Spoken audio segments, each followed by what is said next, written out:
अरे देखो का दिन भर सॉइड स्टोरी लाड़ देखले बाड़ी का करी रे भाई मैसेज करते तो मैसेज के रिप्लाई नहीं करते फोन करते तो फोन नहीं के उठा साथ काट देती है का हम कौन अरे जानत नहीं किसका नसम बतिया ना अच्छा हो कर बात करते रे हां अरे सर वाला गले ओकरा के देखनिया कने कामना जरूर घूमत जा चल तो चल तोरा काम देख खाना खा के ले डालेंगे का आदि देख के करे जरूर बिया का एते काले जर घुमत रे कहत नहीं काहे हमर मैसेज सीन करत रे फोन करत नहीं तो काट काट देता रे कौन हटे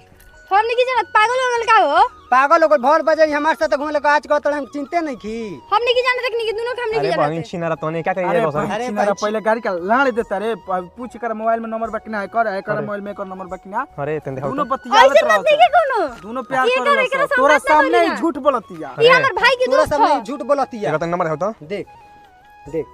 अरे तोरा पहुंचे मैसेज में आई लव यू कल रात ही मिले के ई का है आए भोसाड़ी ते दोनों दिन चौक चौक ना ये हमर भैया के दोस्त है जबरदस्ती बतिया रहा भाग जा चल भाई ये पहुंच चल ये को भरोसा ना करे चल दोनों चल चल है यार